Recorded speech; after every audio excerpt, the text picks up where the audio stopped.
Morning. Just to remind you that this session is being recorded.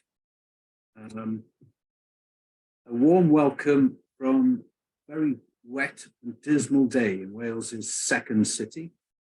But this event is not going to be wet and dismal. It's going to be stimulating, enjoyable, and highly informative. My name is Rob Humphreys. I am chair of the Taith Adult Education Steering Group. And one way or another, we're all working in the field of adult education, broadly defined. And this event is designed to help us understand the real opportunities for our sector, our learners, our staff, our volunteers, the opportunities that lie in the Welsh Government's Taith programme for student and staff mobility. Historically, of course, programmes around mobility have tended to be focused, at least in the UK, on learners, perhaps at university, sometimes in further education colleges, and learners in our sector, learners of all ages, whatever they do, whatever their background, wherever they live, have tended to miss out. The Taith programme is very, very different. The Minister himself is committed to seeing adult education really seize the opportunities here.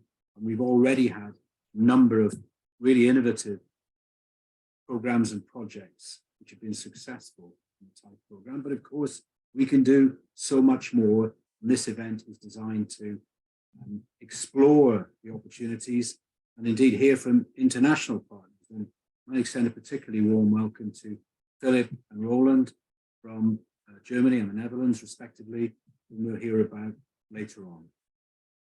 Just to say that it is important we stick to time today, so we want to finish this plenary session at around 11:15 at the latest. So we'll crack on. And can I just also, if you have questions, can you please put them in the use a question and answer function rather than put them in the chat? Then hopefully either I'll spot them or somebody will draw them to my attention. We'll do our best to answer them. So we'll crack on, and we're going to have an overview of the Taith opportunities, the pathways funding from Claire Richardson of the Taith organisation itself. So for now, over to you, Claire. Thank you very much. Brilliant. Thank you, Rob. Thank you for that lovely introduction. I'm just going to share my screen. So if everyone can kind of give me a thumbs up if you can see it once I've done it, bear with me. Hopefully it's that one. Can you see the presentation? Yeah, right, fantastic. So yes, so as Rob mentioned, I'm here to talk to you about Taith and the opportunities that are available with Taith. And as our little tagline says, we are taking Wales to the world and bringing the world back to Wales. That's kind of what Taith is all about, really showcasing Wales and what we've got to offer to our international partners and being able to go out and meet with them wherever they are in the world. So the reason Taith came about, obviously, we all know Brexit kind of happened and the opportunities that we had within the Erasmus scheme, unfortunately, were no longer on offer to us. And thankfully for us, the Welsh Government decided that they wanted to make sure that Welsh organisations had opportunities to keep international partnerships going and also encourage people, as Rob mentioned, who haven't had these opportunities before, to have opportunities to create international partnerships for different collaboration reasons. So it's opportunities for Welsh learners and education providers to maintain these relationships, and reciprocity is a real fundamental principle of Taith, because we actually offer additional funding for people to come back to Wales as well. There's a small proportion that we can provide in order to encourage that. So it's not just us sending people out to around the world, but bringing that opportunity to bring them back to Wales as well. And as mentioned in the slide, you can see this programme is being funded since last year, 2022, and we've got funding at the minute up until 2026. And the Welsh Government have committed to £65 million for this project. And we've got targets which we're hoping to actually exceed of 15,000 people leaving Wales going internationally, and us bringing back 10,000 people to Wales. So Taith funding is available for lots of education sectors within Wales. As Rob kind of mentioned, it's not just targeting higher education, further education. It's open to schools, youth, adult education and vet providers as well. And as mentioned, the intention is that we're collaborating with our international partners and allowing us to go to see them and bring them back as well. So listed here are our Taith aims, and apologies, obviously I appreciate it might be a little bit small on your screen, but just to kind of summarise these for you. The programme is there to make sure that it is an inclusive programme which promotes collaboration and is ambitious within its goals. And we're looking to raise the profile of Wales with our international partners and helping to deliver the Welsh Government do its education, helping to deliver the Welsh Government education priorities. We've also got 3 cross-cutting commitments within Taith, and it is for improving access for people with additional learning needs, helping to provide opportunities for underrepresented groups and those from disadvantaged backgrounds, to help promote Welsh culture and Welsh language to people outside of Wales, and also to encourage sustainable travel where possible for any of these kind of trips that people are looking to do. We do offer additional funding for people who opt for green travel options. Now, we started, as I mentioned, in 2022, and we did Pathway 1 and Pathway 2 last year. This is just looking at the Pathway 1 headlines. We've also done Pathway 1 2023, which were announced last week. So this table is looking at Pathway 1 last year versus this year. And as you can see, there's statistics here for all of the different sectors. But looking specifically at adult education, last year we had 10 applications received, of which 6 were successful. And you'll notice that this year we had a few less applications this year. It was only 6 applications and 5 successful. But we also indicated here we did have additional organisations who hadn't applied before coming to us who were successful. But what is also interesting and isn't shown in this slide here, that actually the diversity of the types of applications we had this year were vastly different to last year. There was a much larger array of options that came through and were successful. So we were very excited by this, and we're hoping that this is going to be a trend that will continue, because obviously adult education is such kind of a vast area that it's great that we're able to kind of reach out to people who might not have known these opportunities are there. And we're moving towards making people aware of our Pathway 2 funding. And as you can see, the applications for this will now open in October and close December. And obviously, I appreciate some of you might not be aware of what the difference is between a Pathway 1 and a Pathway 2 application. So I've got this slide here to really kind of talk about the structure. So Pathway 1 funding is to do with the kind of individual and group experience, but it's to do with that individual learning that that person gets, be them a student or a staff member, and that kind of like development that they kind of have within themselves. Pathway 2 is very much more about strategic collaboration. So it is more of a strategic partnership that they have.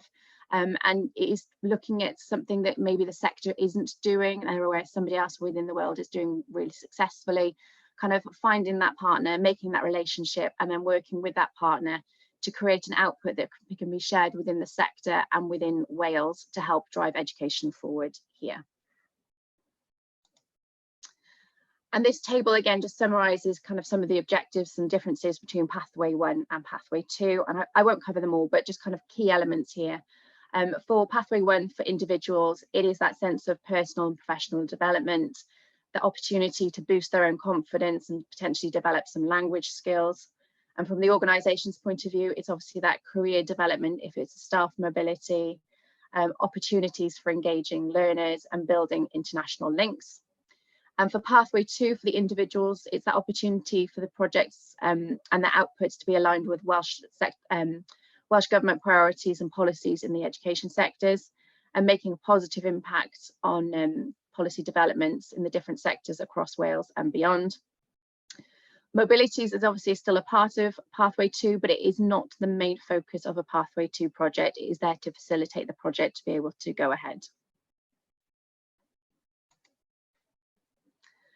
Now, this slide is based on last year's Pathway 2. We haven't quite finalised the Pathway 2 programme, but it is highly likely that the themes will stay the same. So Pathway 2 objectives do need to kind of fall within one of these 3 themes in order to be put on the application forms. And the first one obviously is developments in education. So people can align with the changes within CETA, within Wales. You can also look at possible diversity and inclusion projects. And there's also an opportunity to look at climate change. So we're looking for projects that kind of align with at least one of these 3 themes, but it can be more than one if you wanted to. And the project durations for Pathway 2, again, last year it was for 12 months, 18 months or 24-month projects. And again, we're anticipating this is going to stay the same for this year, 2023. So you might be thinking, what is an output for a Pathway 2 project? And we've listed some examples here for you, but it's very much about creating some kind of a tangible, well-constructed, measurable output that can be used, like I say, within the sectors within Wales. So be that kind of some kind of toolkit, digital resource, some kind of training or research material that people can utilise. We do ask then this output is disseminated. It's important that that kind of learning experience that's been had within the organisation is shared. So again, some examples of the types of dissemination that you could look to do would be maybe holding an event, conference, workshop, sharing some resources through an online platform or app, or providing some training sessions to organisations as well. The funding for Pathway 2, again, is slightly different to Pathway 1, and it's broken down into these 5 categories that you can see here. For 2022, there were some set percentages for each of these categories. This is something I know that is getting reviewed, and there might not be quite as strict percentage barriers. Other than for staff costs, we're anticipating that's going to be around 30, maybe 35% of the total project overall costs. And again, last year you were allowed to apply for up to £75,000 as the total amount for each project. And again, we're anticipating that being very similar, if not the same. But there is funding, like I say, opportunities for people to do mobilities. There's funding for project management and implementation, staff costs as mentioned, your dissemination costs, as well as translation costs, should those be required. So if you are interested in doing a Pathway 2 application form, as mentioned, it's going to open in the autumn, close in December. It would then go through the process of being assessed and going through funding committees. Projects would be looking to start then in May 2024. And for those who might be interested in doing a Pathway 2 project, we would suggest that you sign up to the Taith newsletter if you haven't already. You can get some useful information of important dates coming up. Make sure you explore that project idea within your organisation and make sure you've got your senior management approval as well.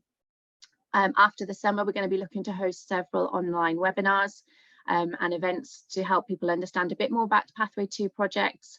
And we do some more detailed events looking at the application forms and the calculation tools. We also suggest that you speak to sector organising bodies for the adult education sector. So for us, it is Learning and Work Institute and Adult Learning Wales. And also you've got our email address there if you wanted to speak to us at Taith directly. And so as mentioned, our newsletter is at the bottom of our website and it's a little box there. So you just put in your email address here.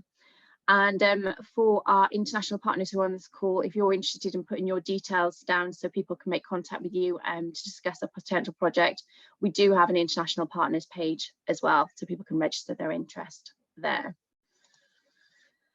And the last thing to mention, we are looking to make sure that we are making Taith suitable for the sectors. And so from September, we're going to be looking to host stakeholder meetings. These are voluntary meetings that anybody with an interest in Taith or international mobilities are welcome to join. And they will be held online quarterly. So again, if anybody is interested in coming along to any of our stakeholder meetings, please send us an email at Taith and we can register your interest and be in contact over the summer with more details on this. And that is the end of my presentation, Rob. So I hope I've kept to time. I think that was about right for me. Brilliant. Diolch yn fawr iawn. Thank you so much, Claire, for that excellent overview of the Taith programme in the round. In a moment or two, we'll bring that to life with some real-world examples of successful projects. But just to add to something that was a recurrent theme in Claire's presentation, we all know that those organisations that work with adult learners, and I'm defining adult learning in the broadest possible sense here, those organisations are eclectic, they're very diverse in themselves in the same way that they seek to work with very diverse kinds of learners out there. So sometimes your organisation is working with so-called harder to reach communities, but organisations that work in adult education sometimes themselves a little bit hard to reach because they're so busy, and sometimes the organisations aren't very big and they have limited capacity. But this programme is one where there are people to help, people to give advice. So if you think, oh look, maybe this is really could be relevant to my learners or to my colleagues or volunteers, but I'm not sure if we've got time or we've got the capacity, it's going to be difficult. Don't turn away. Just speak to somebody in Taith or to the Learning and Work Institute or Adult Learning Wales, because they're there to help and advise, talk you through, provide support. They can inject a bit of capacity and really help you, because we want to reach as many learners, organisations as we can right across the country, not just in formal learning settings, but in organisations where you might think initially, well, that's not to do with adult learning, but of course, many organisations have to do with adult learning, because people learn in all sorts of ways and in all sorts of domains and settings. Right, we're now going to hear from, we're going to have 3 very short presentations and a film.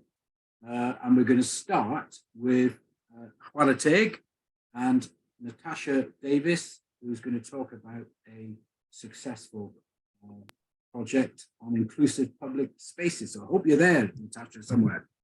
I am indeed. I'm just going to share my screen so people can see my slides. My computer's on the go slow. Can somebody give me a thumbs up and say that they can see the right thing? Fabulous. Fantastic. So yeah, I'll be as brief as I can be. So yeah, Chwarae, we've received funding under Pathway 2, and our project is called Inclusive Public Spaces, Decisions, Design and Delivery, which I've realised when putting together this presentation is actually quite tricky to say. So apologies if I stumble over those 3 Ds.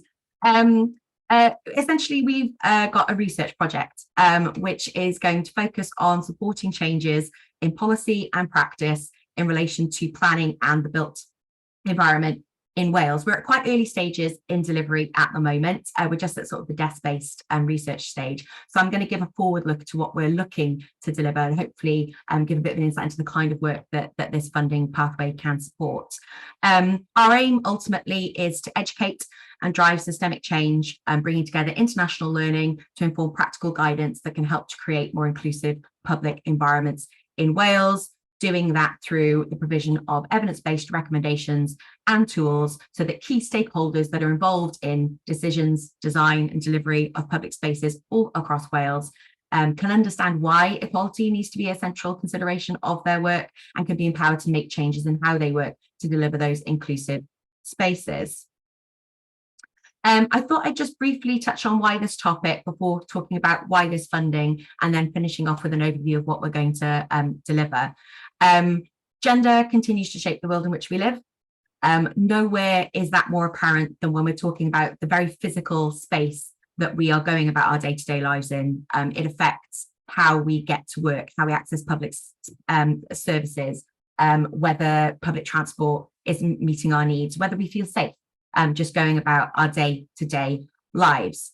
And while if designed with inclusion in mind, our public spaces and built environment can absolutely support equitable outcomes, what we see is that too often cities all across the world are still designed around the idea of a neutral male user. That neglects the needs, the interests, the routines of women and girls. That can limit access to employment, education, the ability to accumulate wealth, to achieve economic independence. It can limit agency in public decision-making and your social freedoms. So urban planning can significantly affect women's lives. It can contribute to gender inequality. And to counter this, across the globe, there is feminist urban planning is an area that's been gaining greater attention over the last few years, particularly in the context of eradicating violence against women, responding to the climate crisis, and actually even sort of recovering from the pandemic. And what we see is that there's quite a lot of international evidence out there around this topic that can support a more gender responsive approach to urban planning, but we're not necessarily engaged in those discussions as readily here in Wales and in the UK. So why this funding? Like I said, this is the issue of inclusive public spaces, or I suppose more realistic, the lack of inclusive public spaces is one that is shared all across the globe. As I mentioned, feminist urban planning is a topic that's kind of been in the sort of discourse internationally for a long time, particularly in the space of international development. Institutions like the UN, the OECD, the World Bank have already produced studies and some toolkits around this topic, but they're often aimed at developing nations and cities. But there's been much less attention paid to this issue here in Wales. So we identified this as a key area where we could learn really valuable lessons from others, namely international partners, to try and change how things are done here at home. There are good learning opportunities in this space. We can identify a number of leaders, Sweden and Barcelona in particular. And we already know as an organisation, actually, the very real difference that bringing international learning into policy and practice discussions in Wales, we know the difference that can make. We saw the difference it made in the gender equality review work, where lessons from the Nordic nations really helped us evidence why we needed to do things differently. And that contributed to the Welsh Government accepting our recommendations.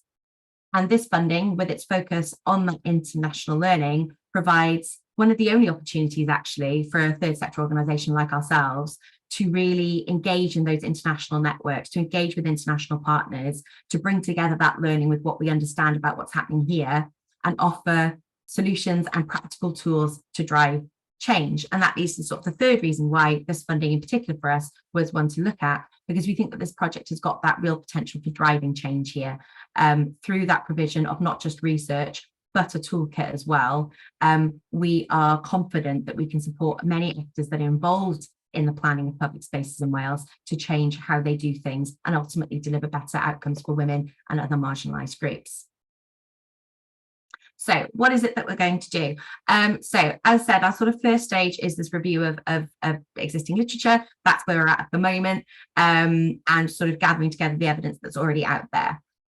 Obviously, there's a mobilities element as well, and we've identified Smart City Sweden as a key partner. So our intention is to travel to Sweden, to the city of Umeå in particular, who've done some really interesting work around embedding gender equality in the design of the city, including in the design even of a tunnel. They've completely rethought the structure, the shape, the lighting of the tunnel in order to ensure that women feel safe and are able to use that space. While we're there, we're hoping to, weather permitting, she says, looking at the abysmal weather outside the window, we're hoping to undertake a gender tour of the city and then work with our partner Smart City Sweden, have discussions with them to understand what they've done and sort of what their partners are doing, but also hoping that they can help identify some other key stakeholders so we can really get that sense about what's enabled this different way of working to actually make a difference on the ground.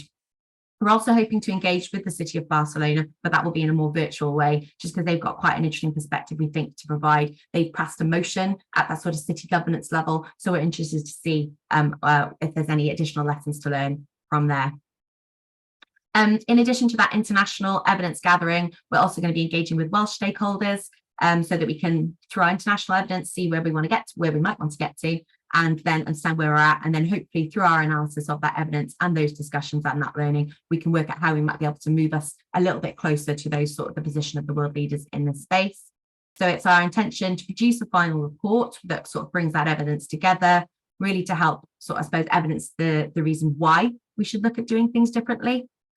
but also really going to be investing time in developing a toolkit that's got some really practical tools and guidance so that we can get that in front of as many different actors involved in the space as possible so they can think about how they can change how they do things. And part of doing that will be dissemination events in autumn of 2024. We'll look to do an in-person conference and something virtually, where we'll be looking to engage our international partners in those sessions as well, so we can really sort of hopefully generate a bit of energy in this space, and hopefully see those changes made as soon as possible. So yeah, I think questions I'm sure might be able to come then, but I'll end there, so there's plenty of time for people to hear from other speakers as well.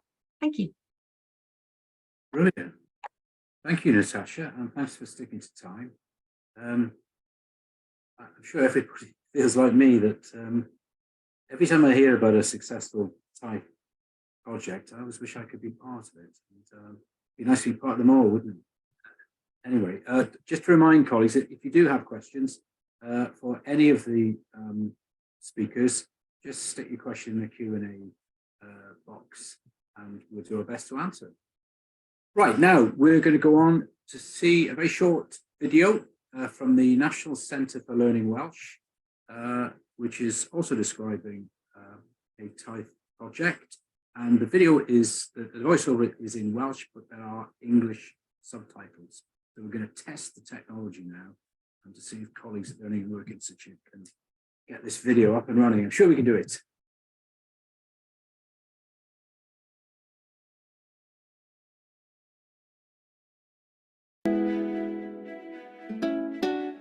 Eithon ni I Catalonia, yn benodol I Barcelona, ac eithon ni am gyfnod o 4 diwrnod. Aeth 10 ohono ni, 8 ohono ni o dysgu Cymraeg, y ganolfan a'n darparwyr, ond hefyd oedd rhywun o Lywodraeth Cymru a swyddfa'r Comisiynydd, a oedd hwnna'n beth iachus iawn dwi'n credu, I ni gael cyfle I sgwrsio ymhlith ein gilydd a dysgu am waith ein gilydd. Mae gyda ni yn y ganolfan dysgu Cymraeg gynllun o'r enw Cynllun Siarad, ble dyn ni'n paru siaradwyr rhugl gyda rhai sydd wrthi yn dysgu, a dyn ni wedi seilio ein cynllun ni ar gynllun yng Nghatalonia, so oedd ffocws penodol iawn i'r daith I ddysgu mwy am volontariat per la llengua. Ac ers hynny mae wedi bod yn fuddiol, ni wedi gallu cysylltu â nhw I ofyn cwestiynau wrth I ni ddatblygu polisi yng Nghymru. A fi'n siŵr bydd hwnna yn berthynas sydd yn parhau wrth I amser fynd yn ei flaen. Fi'n meddwl yr uchafbwynt I fi oedd dysgu ac oedd ddiddordeb penodol oedd dysgu sut mae siopau yn cefnogi dysgwyr mas yna ac yn ffurfio rhan o'r prosiect a'r pwysigrwydd o hynny o ran yr integreiddio a sicrhau bod dysgwyr yn teimlo fel bod nhw'n perthyn i'r gymuned yn ehangach wedyn. Wel, ein nod ni yw cael mwy o barau siarad. Mae'n mynd I fod yn anodd I ni ddal I fyny gyda Catalonia lle mae'n y filoedd ohonyn nhw, ond yn sicr ni'n gobeithio gallu apelio at fwy o bobl ymuno yn cynllun siarad ni, ond hefyd gwella'r profiad. Felly, yn gyntaf, dyn ni am gynnal mwy o weithgareddau i'n parau siarad ni. Dyn ni eisiau gwella safle ar ein gwefan ni ar gyfer parau siarad, a dyn ni eisiau creu ymdeimlad o berthyn, falle gyda cerdyn aelodaeth neu rhyw fath o app, dyn ni'n ymchwilio I hynny ar hyn o bryd. Ni wedi llwyddo fi'n meddwl, achos wnaethon ni ddysgu lot o'n martneriaid ni yn Catalonia, wnaethon ni rhannu arfer da gyda nhw, ond hefyd wnaethon ni rhannu rai o'r heriau ni'n gwynebu yng Nghymru, a ffindo mas bod nhw'n gwynebu yr un heriau mas yn Catalonia. Bod dysgu oddi wrth pobl rhyngwladol sydd mewn sefyllfa tebyg, enwedig pan mae'n trafod ieithoedd llefrifol, yn bwysig bod ni'n gallu dysgu wrth ein gilydd, bod ni'n gallu adnabod arferion effeithiol, a falle'n gallu defnyddio rheini fan hyn wedyn yng Nghymru. Yn bendant, dwi'n credu i'r 10 ohono ni fynd ar y daith, nid yn unig ddysgu am Catalonia a'i cynllun siarad nhw, ond fe gaethon ni gyfle I ddod I nabod ein gilydd yn well, trafod gwaith yn enwedig ar draws sefydliadol, a fi'n credu bod hyn rhywbeth arbennig o bwysig ar yr agenda lles, lle mae rai ohono ni yn gaeth i'n cyfrifiaduron, falle yn ein cartrefu yn fwy y dyddiau hyn, felly dwi wir yn credu bod pobl wedi gwerthfawrogi'r cyfle yma.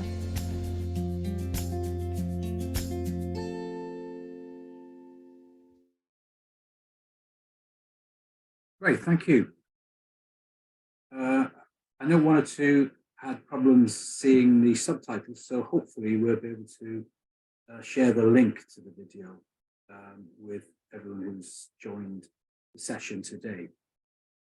Great, thank you. I was rather envious of the weather there. So, our next speaker is Wayne Carter, who is head of the Department of Widening Participation at Cardiff and Vale College. Over to you, Wayne. Hey, thanks very much, Rob. Yeah, it's quite wet and windy in South Wales as well. So hopefully we can get through the morning, and the weekend will provide us with opportunities that we can enjoy on the weekend.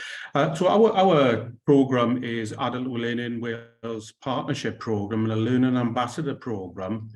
And it's a collaborative programme, and it's been successful in securing Pathway 2 project funding. And it's been co-produced by all the partners you can see on the screen. So it's quite a national opportunity to look at ways that we engage with the wider community and learners having a voice in decision making. What we find, as we know, there's quite significant challenges pre and post pandemic in terms of qualifications that young people, adults have. 23.5% got level 2, 13% level 1 qualifications. I think it's important really to find out why that is and what is the needs of the community as we progress as a society post-pandemic. We're currently running a CPD session today with our tutors from Cardiff and Vale Learning Partnership, and we're asking them, how do they engage? How do they amend their curriculum, adjust their curriculum? How can they create progression opportunities? But also the Welsh dimension, how we communicate with our learners and our learners communicate with us. So we've been doing a bit of work where we've gone from looking at our inside to outside, and also we want the outside to come in.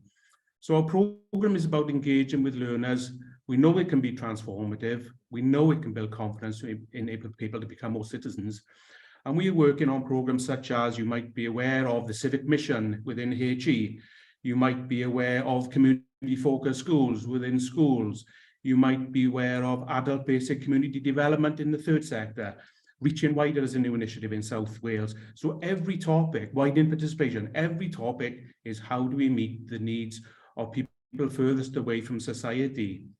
But I think what we don't do really well, and this is what we want to achieve, is how we listen and make those people co-produce new curriculum, have their voices represented through the organisations that we work with. So it's creating an ambassador programme that ensures that they have a voice moving forward, and we are delivering a curriculum and designing the curriculum with them so we can meet the needs of society.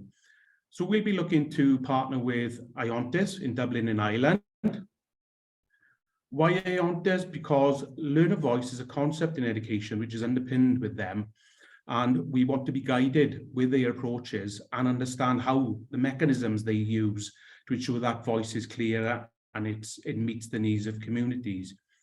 It's internationally recognised, it's got expertise, it advocates for adult learning, and it also engages with policy and decision making. And that's probably one of the most important steps that we want to do, we want to change. So we are currently doing a civic citizens curriculum design at the moment, a pilot programme, and we are trying to work out how we engage with the hardest to reach. So the project aims, we are looking to develop a programme of learning to support learners to advocate as ambassadors for lifelong learning, to strengthen the learner voice in adult learning in Wales. And we know within schools, there's school councils, within colleges, for example, there is learner voice embedded in the design of the colleges on a national level. So where we are in this journey, we've identified our partners at a strategic level. We've undertaken quite a few planning meetings. We are looking at the initial mobilisation phase to Ireland. And then we're going to be looking at an accreditation that these learners can actually access and gain. So we have got community outreach, ambassadors designing and developing the community links. Then we will follow up with mobility, with the learners, and then a dissemination event, which we're hoping that will be in the Senedd, so we can get the policy drivers involved in that discussion. So we're keen to make this happen relatively soon, but we are also keen to make sure that we've just come through an inspection as a partnership in Cardiff and Vale. It's available online this week.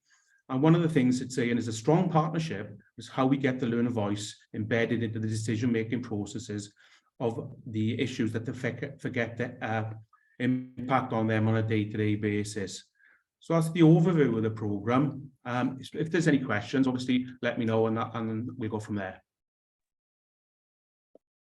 Diolch yn fawr, Wayne. Thank you so much for that.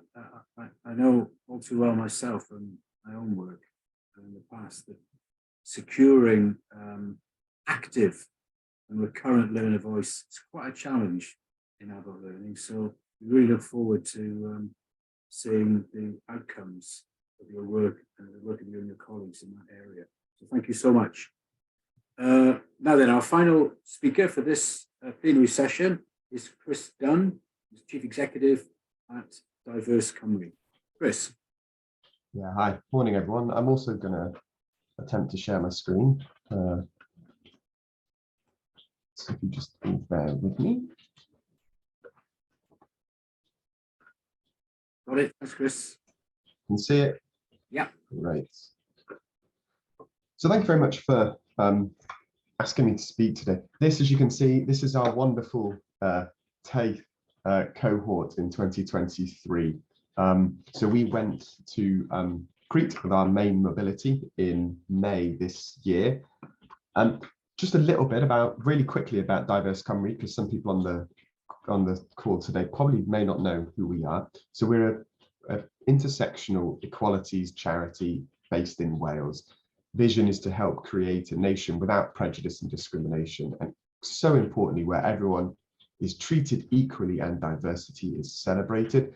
We do this through three main areas. I'm not going to go into the big spiel of all our services because I know I've only got 10 minutes and you're more interested in Taith projects than you are us. So we do deliver frontline support services, including mental health support for Black, Asian, minority ethnic communities. We have advocacy support as well for disabled communities across Wales. But really what we also do a lot of is that influencing change. And predominantly we do this through policy, through our platforming, diverse stories, but probably most relevant to today is our cultural competency certification scheme, which works with organisations across Wales to ensure and promote cultural competence within the services that they deliver. So just as a bit of an introduction to Diverse Cymru's Taith project. So we went for Pathway 2, and actually what I really enjoyed about Pathway 2 is it is pretty unique compared to other funds out there as well, and I'll explain that a little bit later. We worked with a Greek partners called Fracticality. So they're kind of a community development, leadership and personal development organisation who were able to provide that real independent support as well as connect us up with stories and communities in Crete. So a group of us, 23 of us, a mixture of staff, volunteers and community learners, spent 6 days in Crete, 6 exhausting days in Crete, and unfortunately for most of the time it rained. So no time to really spend on the beach too much, and if you did, you'd get wet without even going in the sea.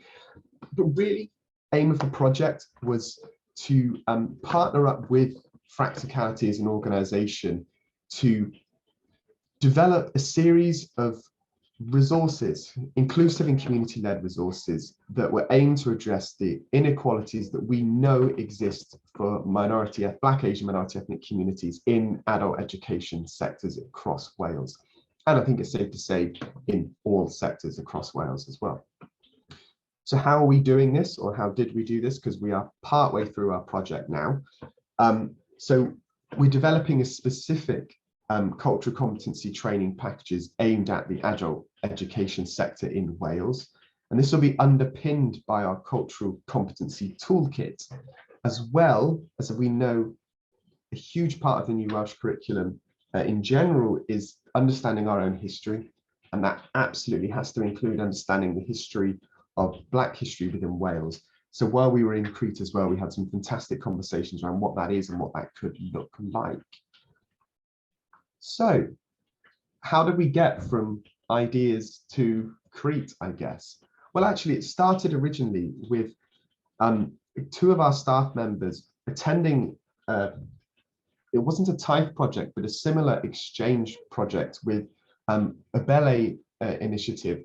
And also that's where we met our future Greek partners, Practicality.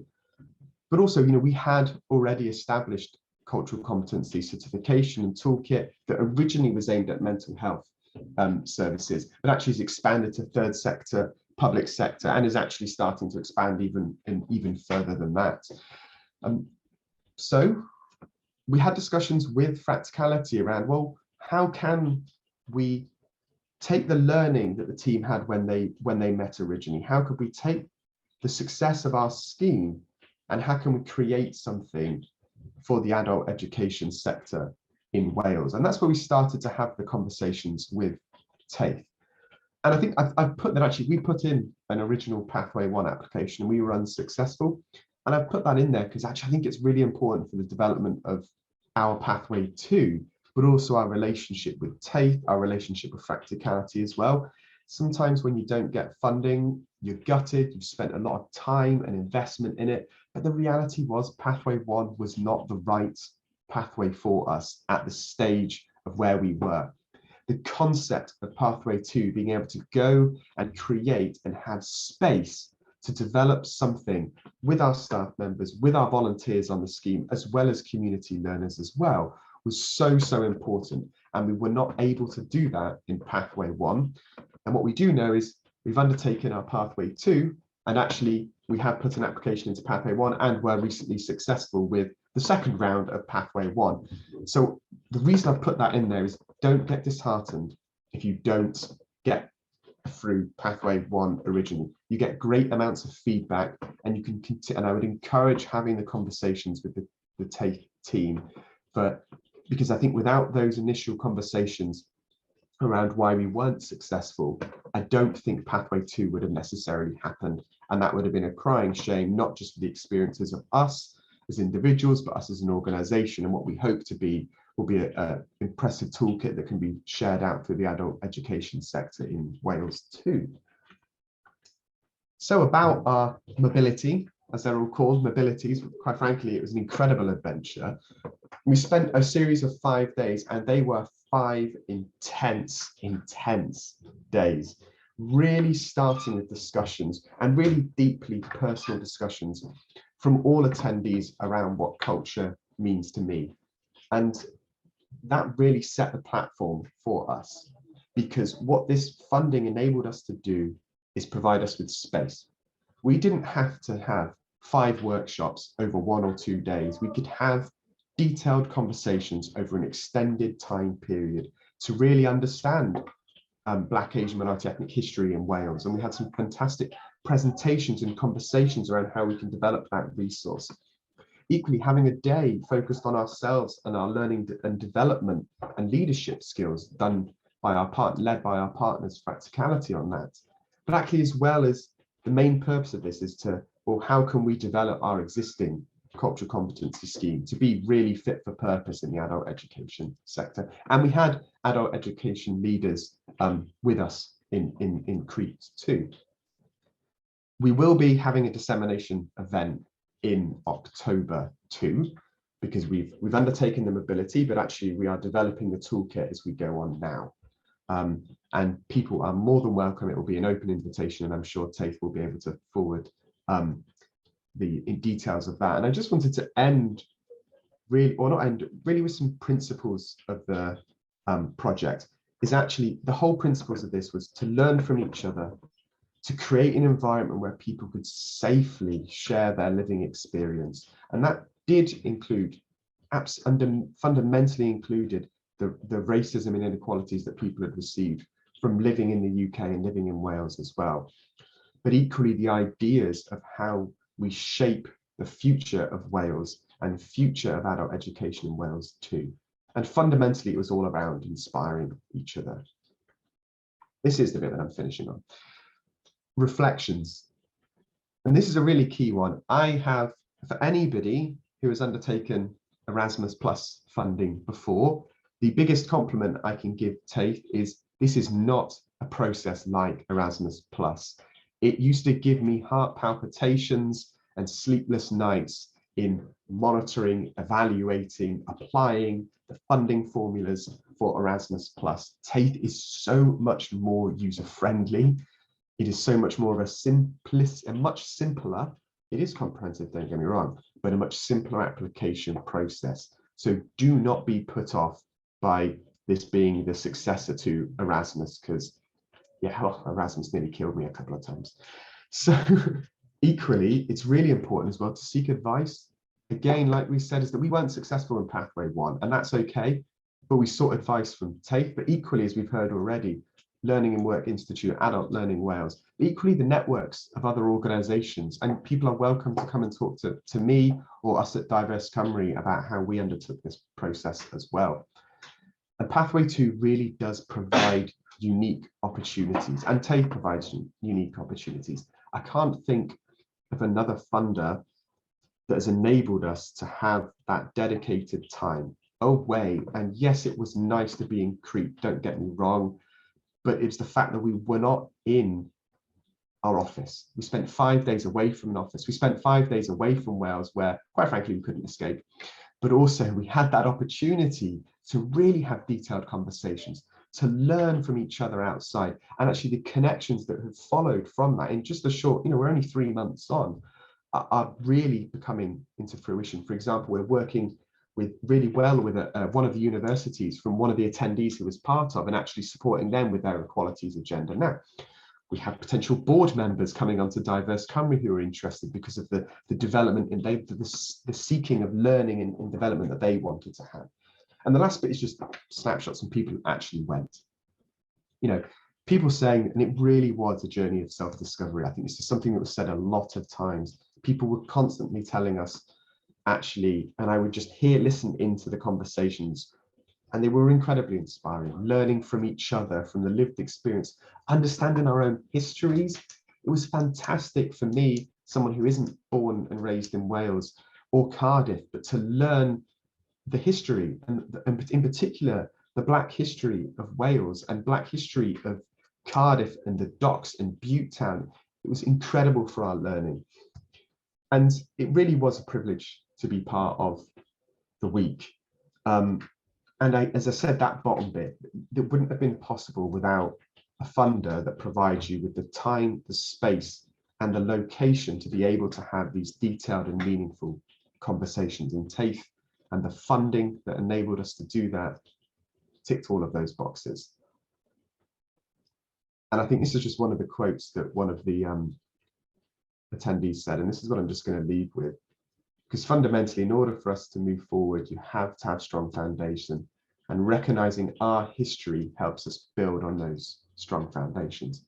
And that is so key in the adult education sector. And that's why we're so pleased that we had this funding, that we're developing this toolkit specifically, and we look forward to sharing it with everybody.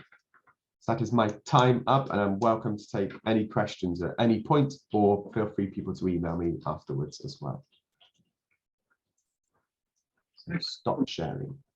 Thank you so much, Chris.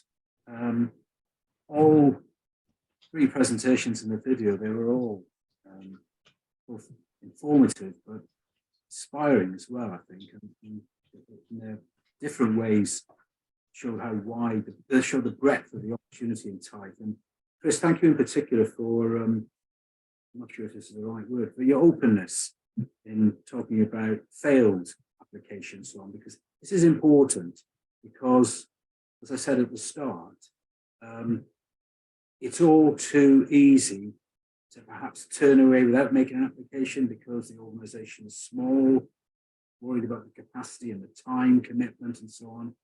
Or perhaps if you're not back, say, oh, well, okay, it's not for us. But be persistent, because the approach of Taith, as Chris showed us, the approach of Taith is not a sort of policing approach, saying, no, you can't have the money, you can have the money. It's an enabling approach.